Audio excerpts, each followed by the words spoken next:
আমাদের কাল বললাম যে তোমরা এই ভিডিওটা নিয়ে বাড়াবাড়ি করো না, তোমরা তো শুনো নাই। এ দাও আমারে পাঠাইছে, তুই বলে তাকাসনি।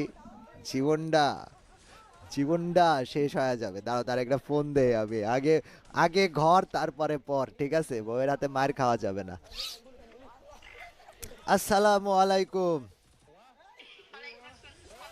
তোমার কাছে কে দিচ্ছে এই ছবিগুলো, কে দিচ্ছে এই ভিডিও? এক ইন্টারভিউ দিয়ে আমার জীবনটা চলে গেল। কেন দিলাম ইন্টারভিউ? ফ্রি ফায়ারে কি গুলি মার দেবো আমাকে বলো তুমি?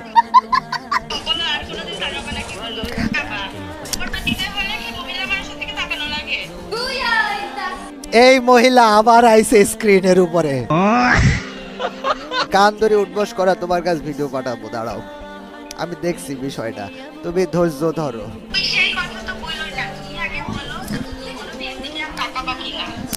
আমি মেয়ের দিকে তাকাই না, আমি খালি কম্পিউটারের স্ক্রিনের দিকে তাকাই। আল্লাহ আস্তাগফিরুল্লাহ। শুধু আমার দোষ এটা, এটা ওর দোষ। তুমি আমারে কেন ধরতেছো?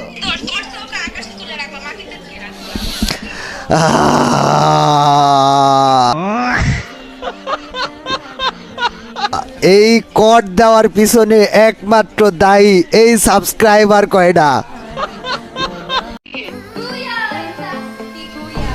এই মহিলা আবার আইছে স্ক্রিনের উপরে।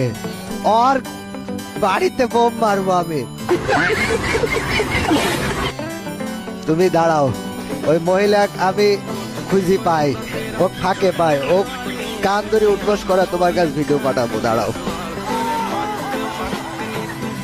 আমি দেখছি বিষয়টা, তুমি ধৈর্য ধরো। আমি মেয়ের দিকে তাকাই না, আমি খালি কম্পিউটারের স্ক্রিনের দিকে তাকাই। আল্লাহ আস্তাগফিরুল্লাহ। ভাই, এই বেডির সমস্যা আছে। যখন তুমি আমাকে এই বেডির জন্য ফোন দিয়ে ঝামেলা করছো, এই বেডি তখনই স্ক্রিনের উপরে আইছে।